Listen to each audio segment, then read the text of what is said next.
Bana tajiri, ni kwa mara nyingine tena na siku nyingine mdau wangu. Nimekuja nyakati za usiku ili nikuoneshe nyumba yetu mdau wangu jinsi gani ilivyokuwa maridadi. Bana hii nyumba inakuja kwako kwa thamani ya bei poa kabisa. Ni milioni 130. Milioni 130 unamiliki mjengo hapa. Bonge la mjengo mdau wangu kama unavyojionea nyakati za usiku hizi na ndo muonekano wake mdau wangu. Bana hii nyumba imejengwa kwa ramani ya vyumba vinne. Vyumba vinne vyote ni master bedroom kama ulivyoona mdau wangu. Mtaa umeshiba, majirani wamepangilika vizuri kabisa mdau wangu. Nyumba yetu ndio hii hapa. Hii nyumba bwana inakuja kwako kwa thamani ya bei poa, milioni 130. Mazungumzo fika site. Bana hii nyumba iko Mbagala Chamanzi. Mbagala Chamanzi hapa ni katikati ya Azam Complex na katikati ya Chamanzi Magegeni. Hapa ni Chamanzi Mpenesini mdau wangu. Nakuletea bonge la jumba ili hapa. Kama unavyoona. Nyumba inakuja kwako kwa bei poa kabisa, milioni 130 tu pesa za Kitanzania. Unamiliki bonge la jumba mdau wangu. Kama unavyoona. Nyumba hii ni mpya kabisa. Bado haijakaliwa. Kwa hiyo ukinunua basi utakuwa wewe wa kwanza kuizindua. Nyumba ni mpya kabisa mdau wangu. Iko ndani ya fence. Ina security wire kama unavyoona. Nyumba imekamilika. Nyumba ipo complete kabisa. Ni kununua na kuhamia tu mdau wangu. Sasa nakuzungusha mazingira ya mbele. Haya ni mazingira kama ulivyoona mdau wangu. Sasa tunaenda kwenye mazingira ya mbele. Kama unavyoona. Eneo lake ni kubwa kabisa mdau wangu. Parking ya kutosha. Hii nyumba ipo kwenye kiwanja chenye square mita 500.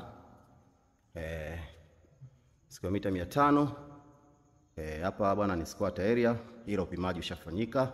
Kwa hiyo hati ipo kwenye process. Endapo utanunua ndugu mdau basi hati miliki itatoka kwa jina lako.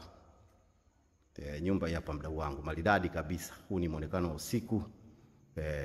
Ni kwa thamani ya shilingi milioni 130. Mazungumzo ufike site. Fika site ni kukutanisha na mhusika upatane naye. Nyumba tayari na maji, umeme kama unavyoona na kila kitu. Nyumba ipo complete. Unanunua unahamia siku hiyo hiyo mdau wangu. Nyumba haijakaliwa na wala haishi mtu mdau wangu. Sasa na kuingiza mazingira ndani upate kujionea.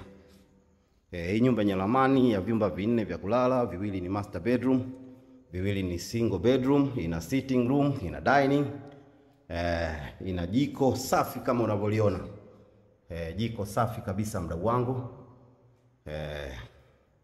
Hii hapa ni dining. Hii hapa ni dining kubwa kabisa mdau wangu kama unavyoona. Kutoka hapa unaingia kwenye sitting room. Sitting room ni kubwa. Nikisema kubwa basi elewa ni kubwa. Ni kubwa sana mdau wangu. Unaweza kupanga hapa furniture zako za aina yoyote ile.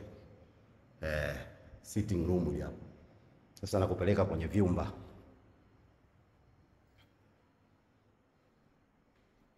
Nakupeleka kwenye vyumba ndugu mdau, ukajionea hivyo vyumba.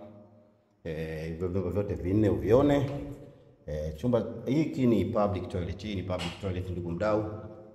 Chumba cha kwanza hiki hapa ambacho ni single bedroom. Chumba cha kwanza single bedroom. Chumba cha pili nacho single bedroom.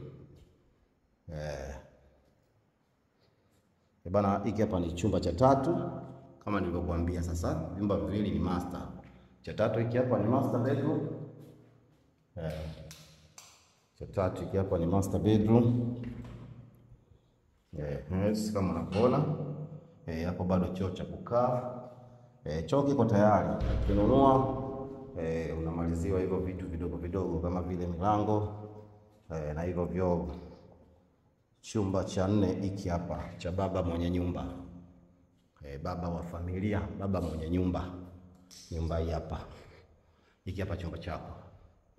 Chumba ni kikubwa.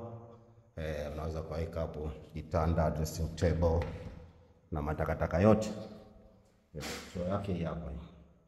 Kama unavyoona imekuwa kama store, na pale bado choo cha kukaa. Tumemaliza kwa staili hiyo. Ndugu mdau, unachotakiwa wewe ni kufika Mbagala Chamazi, kuwasiliana na mimi, nikulete hapa site. Nikulete hapa site ukague, nikukutanishe na mhusika mwenyewe kabisa. Ukae naye chini ili upate kuzungumza naye. Endapo mtalizia pande zote mbili, basi tutafanya biashara. Sina cha kusema, naweza kusema ni usiku mwema huu, na asanteni sana.